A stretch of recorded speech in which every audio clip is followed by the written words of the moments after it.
नमस्कार, आइए बात करते हैं आज के अखबारों की और उत्तराखंड की राजनीति की। उत्तराखंड की राजनीति को लेकर अखबारों ने क्या दिया है। वैसे तो कल से एक फोटो वायरल हो रखा है और उसी फोटो के इर्द गिर्द आज की राजनीति की खबरें भी है। फोटो ये है, हरक सिंह और उमेश शर्मा काऊ दिल्ली गए हैं और वहां अनिल बलूनी के साथ नड्डा से मिले हैं। अब नड्डा से क्यों मिले हैं और इसको अखबारों ने कैसे पेश किया, इसको समझिए। अगर मैं हिंदुस्तान की बात करूं तो हिंदुस्तान ने पेज 8 पे खबर लगाई है कि हरक ने नड्डा से भाजपा को दोबारा में सत्ता में लाने का वादा किया। मेरा एक सवाल है राजेश जी सीधा, कि उत्तराखंड में प्रदेश अध्यक्ष बीजेपी के मदन कौशिक और मुख्यमंत्री पुष्कर सिंह धामी वादा करेंगे सत्ता में वापस लाने का, अब यह हरक सिंह ही रह गए हैं। वादा क्या का मतलब समझ में नहीं आ रहा है, क्योंकि हरक सिंह के बारे में जो पार्टी कार्यकर्ताओं की जो राय है और अखबारों में जो मैं पढ़ रहा हूं, उनका कहना है कि ये तो पाला बदलते रहे हैं, ये पार्टियां बदलते रहे हैं और उनको उन पर ज्यादा विश्वास कार्यकर्ता नहीं करते हैं। हिंदुस्तान ने क्या लिखा है ये समझिए। हिंदुस्तान लिखते हैं कि हालांकि पार्टी कार्यकर्ताओं को किसी भी नजरिए से समीकरण उचित नहीं लगता है। जातीय समीकरण के हिसाब से मुख्यमंत्री और पार्टी प्रदेश अध्यक्ष एक ही जाति से बनने का जोखिम कोई भी पार्टी नहीं लेना चाहेगी। भाजपा के कुछ वरिष्ठ नेताओं का कहना है कि हरक अपने पूरे राजनीतिक जीवन में कई पार्टियां बदल चुके हैं, कई बार पाला बदल चुके हैं। ऐसे में संगठन में इतनी बड़ी भूमिका देना बिल्कुल भी मुमकिन नहीं है। सबसे बड़ी बात क्या है सर, कल जो खबर जो उठी है, एक खबर, वो खबर ये उठी है कि जिस विमान से हरक सिंह रावत और उमेश शर्मा काऊ जा रहे थे, उसी में प्रीतम सिंह भी उस विमान में ही सवार थे। ये खबर कहाँ से उठी? ये खबर कहाँ से उठी? ये खबर उठी है हरक सिंह के ही एक ग्रुप से, एक पोर्टल का एक ग्रुप है, वो उस ग्रुप से ही खबर उठी है। पर ये खबर उठी वहीं से है और ये खबर सीधा पार्टी पर एक तरह का प्रेशर बनाने की कोशिश की गई है। भारतीय जनता पार्टी पर एक प्रेशर बनाने की कोशिश की गई है। ये राजेश जी बिल्कुल सही कह रहे हैं। आप समझिए, हरक काऊ यहाँ से चलते हैं और उसी विमान में प्रीतम सिंह होते हैं और एक खबर फ्लैश हो जाती है और मैसेज ये दिया जाता है उस खबर के माध्यम से कि दिल्ली में जाकर हो सकता है कांग्रेस में शामिल हो जाए। लेकिन वो नड्डा से मिलते हैं, यानी कि देहरादून से चलकर नड्डा के पास तक पहुंचने में एक प्रेशर बनाया गया और प्रेशर ये बनाया गया कि कांग्रेस में शामिल हो सकते हैं, नड्डा से मिल रहे हैं, जो मांग रहे हैं दे दो। और आप ये देखिएगा कि प्रीतम सिंह से सीधा हरक सिंह रावत को जोड़ा जा रहा है। और उसके बाद ये जो खबरें चली हैं, वो खबरें इस तरह से चली हैं कि हो सकता है कि हरक सिंह रावत और उमेश शर्मा काऊ ये यशपाल आर्य की तरह फिर से अपनी घर वापसी कर लें। ये खबरें उठी हैं और ये खबरें चली हैं। अगर हरक सिंह रावत इतने ही वफादार हैं भारतीय जनता पार्टी के प्रति, उनकी निष्ठा, जैसा कि कार्यकर्ता कह रहे हैं कि वो बार बार पाला बदलते हैं, अगर ऐसी स्थिति नहीं है तो फिर हरक सिंह रावत को भाजपा में दोबारा सत्ता में लाने की जिम्मेदारी क्यों सौंपी जा रही है? ये सवाल सर बनता है। बिल्कुल ये सवाल बनता है। और इसमें एक और सबसे बड़ी बात है और सबसे खास बात यह है कि उमेश शर्मा काऊ साथ में थे। उमेश शर्मा काऊ पर बात करेंगे और उमेश शर्मा काऊ ने कहा है कि अभी मंत्री बनकर कौन अपने कपड़े फड़वाना चाहेगा। ये एक बहुत महत्वपूर्ण है, सभी ने छापा है, लेकिन 6 नंबर पेज पर अमर उजाला ने इसी हेडिंग से छापा है। और इसमें रायपुर विधायक बोले 3 माह में जनता की अपेक्षाओं पर पूरा कर पाना मुश्किल होगा, जनता की उम्मीदों को। लेकिन ये कौन कह रहा है कि उमेश शर्मा काऊ को मंत्री बनाया जाना है? ये कौन कह रहा है कि मंत्री बनाया जाना था? ये किसने कह दिया कि मंत्री बनाया ये बात सर तब उठी थी जब यशपाल आर्य दिल्ली में कांग्रेस को फिर से ज्वाइन करने के लिए वहां पहुंचे थे और ये जानकारी उठी थी और ये खबरों में भी आया था कि एक विधायक यशपाल आर्य के साथ थे और उस विधायक का जो नाम सामने आया वो उमेश शर्मा काऊ था। और उमेश शर्मा काऊ अचानक ही उनको क्या हुआ, उनके मन में ऐसा क्या उथल पुथल हुई या उनको ऐसा मतलब उनको पार्टी के प्रति, जिस पार्टी में वो अभी हैं उसके प्रति उनकी कितनी वफादारी ऐसी एकदम जागरूक हो गई कि वो उठकर फिर वो वापस वहाँ से चले आए। तो एक चीज़ है कि सर, अगर आप कांग्रेस के हाईकमान के दफ्तर तक जा रहे हैं तो इसका मतलब आप कुछ सोच कर जा रहे हैं। ऐसा तो कोई भी उठकर नहीं चल देगा और फिर एकदम आप अचानक उठकर वहाँ से फिर वापस आ जाते हैं।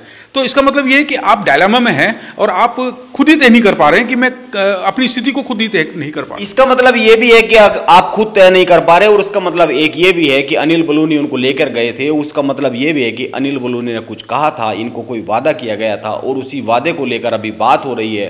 हो सकता है ये कहा गया हो कि यशपाल आर्य जा रहे हैं, उनकी जगह तुम्हें मंत्री बना देंगे और इनको मंत्री नहीं बन रहे हैं। अब ये खुद ही कह रहे हैं कि अभी 3 महीने में क्या कर लूंगा मैं मंत्री बनकर। तो ये साफ करे ना कि इनको मंत्री बनने के लिए कहा जा रहा है, क्योंकि ये तो कह रहे हैं अभी मंत्री बनकर कौन अपने कपड़े फड़वाना चाहेगा। उधर मुख्यमंत्री क्या कह रहे हैं, जिन्होंने मुख्यमंत्री के पास ही ये जिम्मेदारी है और वो उनके पास ही अधिकार है कि वो कैबिनेट में शामिल करें या ना करें। मुख्यमंत्री के पास ही अधिकार होता है, मुख्यमंत्री इसकी संस्तुति करते हैं। ठीक, तो मुख्यमंत्री कह रहे हैं कि उनके जो यशपाल आर्य उनके तो विभाग में बांट चुके हैं, तो फिर कौन कह रहा है सर इनको? इसमें एक और खास बात है, मुख्यमंत्री सही बात है, वो कह रहे हैं कि विभाग बांट चुके, अब तो तब देखा जाएगा जब देखा जाएगा। इसमें अखबारों में जो खबर छपी है, अखबारों में ये भी खबर छपी है कि मंत्री की खाली सीट को लेकर गरमाई सियासत।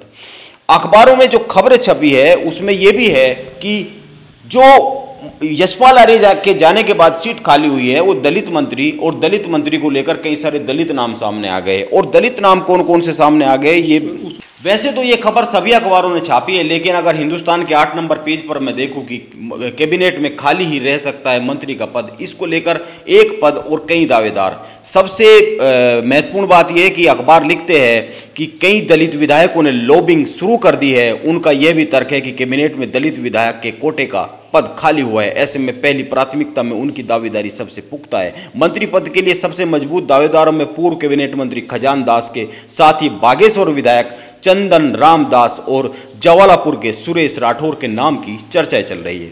हालांकि धामी मंत्रिमंडल में जो कैबिनेट मंत्री के रूप में रेखा आर्य मौजूद है, और इसमें सबसे एक खास बात और ये है कि जैसा कि हमने चर्चा की, मुख्यमंत्री ने कहा है कि विभाग ही बांट दिए गए हैं, तो अब क्या होगा?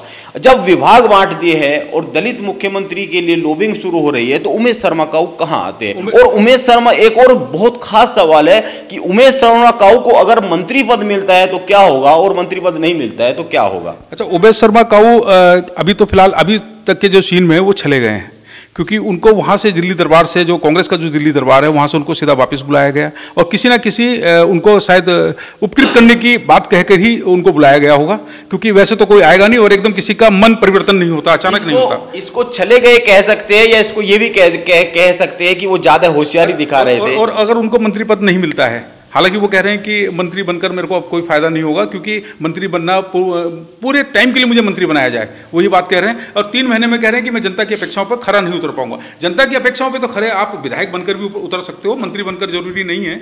ये सही बात है।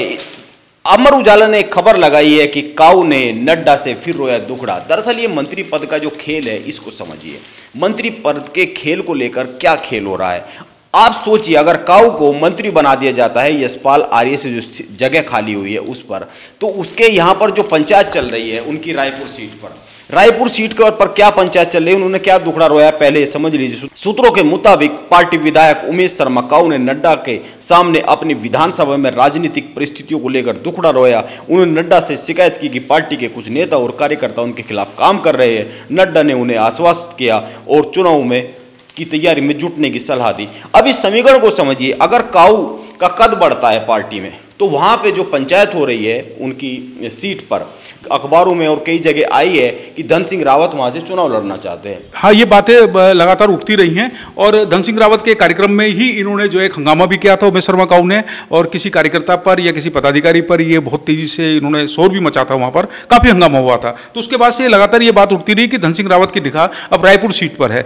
अब उमेश शर्मा काऊ को लगने लगा कि धन सिंह रावत मंत्री हैं, और धन सिंह रावत का जो वजूद है वो उनसे ज्यादा है भारतीय जनता पार्टी में, क्योंकि धन सिंह रावत एक ऐसे व्यक्ति हैं कि जब भी मुख्यमंत्री बदले होंगे तो धन सिंह रावत का नाम हमेशा उछला होगा। तो धन सिंह रावत का नाम उछलने की वजह यह है कि वो उनकी लॉबिंग, वो बहुत अच्छी लॉबिंग करते हैं भारतीय जनता पार्टी में, ऐसा समझा जा रहा है। उस तरह के जो सीन बार बार जो उठे हैं उससे मतलब उमेश शर्मा काऊ चाहते हैं कि कद बढ़ जाए, और जो धन सिंह रावत वहां पर खेल कर रहे हैं वो खेल अपने आप बंद हो जाए, क्योंकि कद बढ़ जाएगा तो वहां पे जो इनके विरोधी है वो प्रेशर में आ जाएंगे। और अगर कद नहीं बढ़ता है तो ये एक मैसेज चला जाएगा कि उमेश शर्मा काऊ कांग्रेस में जाते जाते वापस रह गए, उधर भी कुछ नहीं मिला और इधर भी कुछ नहीं मिला। अगर ऐसी स्थिति आती है तो ये मान के चलिए कि इनकी फजियत होनी तय है। इस पूरे राजनीतिक घटनाक्रम में तो मंत्री पद आपको दे कौन रहा है? ये इस तरह कह सकते हैं आप कि मंत्री पद मैं लूंगा ही नहीं। ये भी कहा जा सकता है कि अंगूर खट्टे हैं। हाँ, अंगूर जब खट्टे, जब मिल ही नहीं रहे तो अंगूर खट्टे हैं। जब मिल ही नहीं रहे तो अंगूर खट्टे हैं। वैसे मन तो बड़ा है अंगूर लेने का, अंगूर खाने का। तो यह थी आज की उत्तराखंड की खबरों को लेकर, जो राजनीति पर खबरें छपी है उनको लेकर एक चर्चा, और उत्तराखंड की राजनीति किस दिशा में जा रही है। हरक सिंह और उमेश शर्मा काऊ को क्या मिलेगा ये तो वक्त ही बताएगा, लेकिन ये तय है कि खबरें आती रहेगी, खबरें मिलती रहेगी, राजनीतिक घटनाक्रम बदलते रहेंगे और हम और राजेश जी उन पर चर्चा करते रहेंगे। Thank you very much.